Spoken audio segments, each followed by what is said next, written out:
right?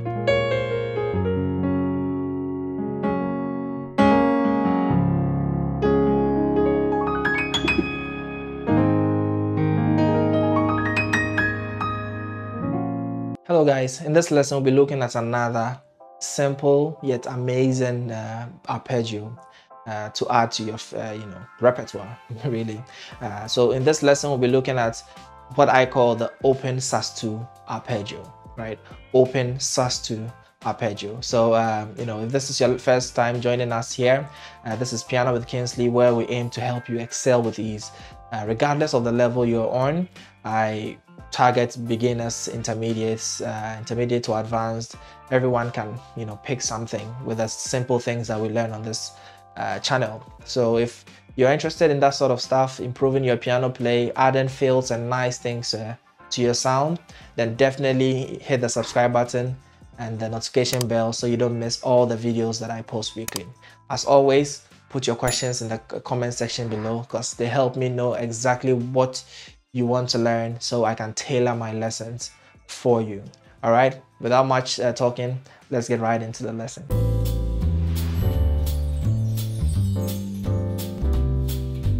All right, so open Sus2 arpeggios. Now, why do I call them this? Now, if you know a Sus2 chord already, this is C major and this is C Sus2, right?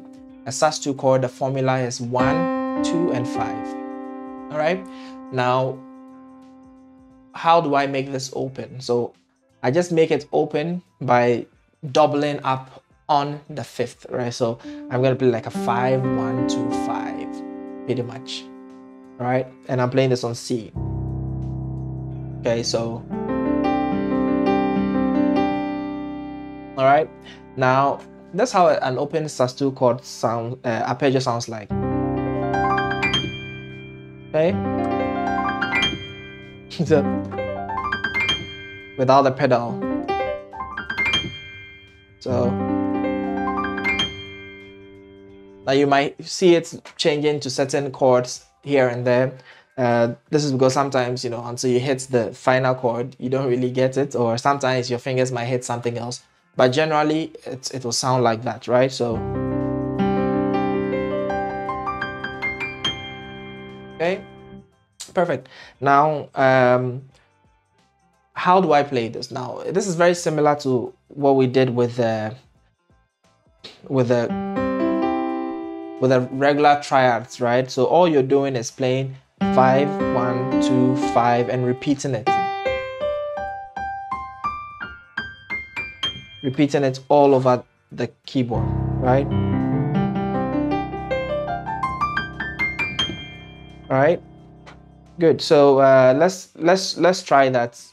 And the nice thing with this is really nice, starting and ending songs with this. Well, you can play it within a song as well. You just have to figure out how you can nicely put it in, right? So let's try it. C. So this is for C. Okay.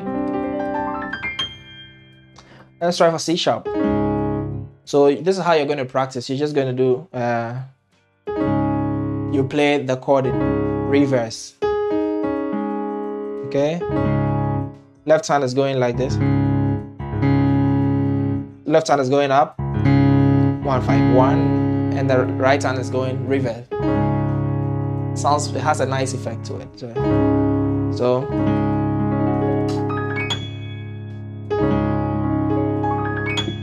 but slowly. So when you're ending songs, sometimes you can end songs like.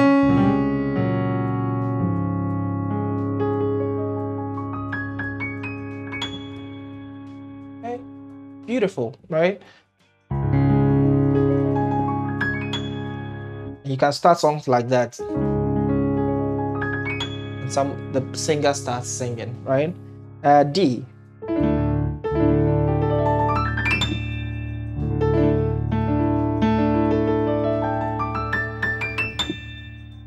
Okay, E flat might be a little difficult here, so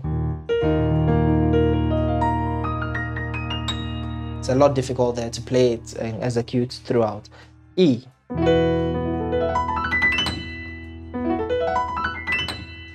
right? F.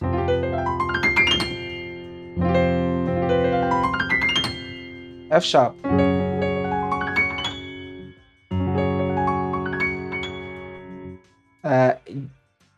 G. G. Yeah. G sharp.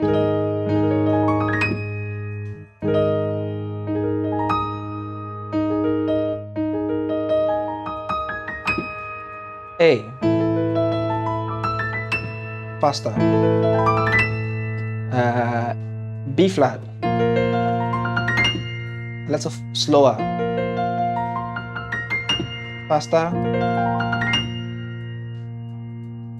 B. Slightly more difficult.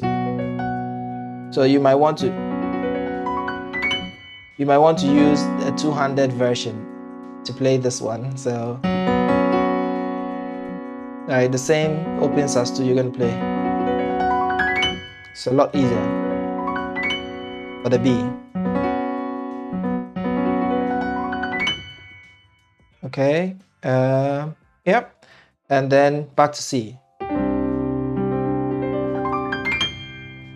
Excellent. So try and use this sometimes in your song. Well, you could fit it in a song like, let's see.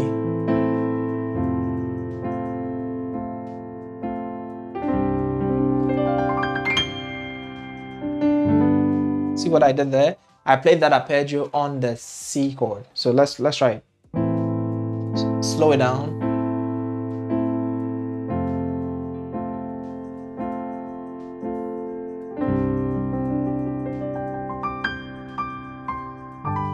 So when you get there, you just feel where the song needs to come back and reset the timing, right? Of course, you can do like a 1, 2, 3, 4, 1, 2. That's perfect, just like we've always been doing. You count 1, 2, 3, 4, 1, 2, 3, 4, then you hit the next chord. That's easier to fit within the context of the song. But sometimes you can go out of the time and then you hit the chord. That playing piano is all about having fun, right? So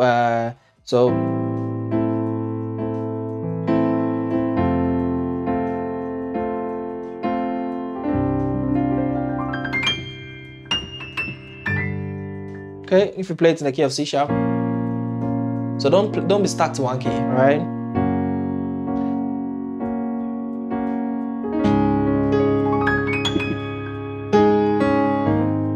That's out of tempo. If you want to play it within tempo, it's going to sound like this.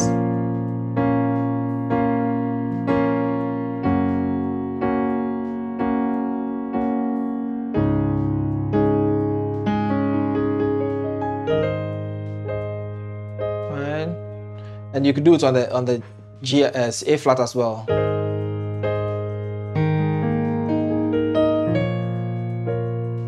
Right?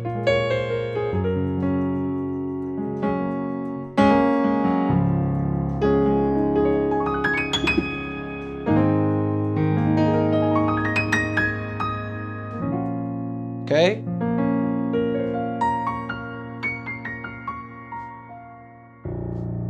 Excellent. So I mean, this is just a way to introduce some of these concepts to you. It's up to you to find songs you already know how to play and think about how to use what we've talked about here to fit these arpeggios into the songs that you already know, and that's how you get used to them, and that's how they'll come to you easily so you can play them on the fly. Thank you so much for joining me in this lesson, and I'll certainly see you in the next one.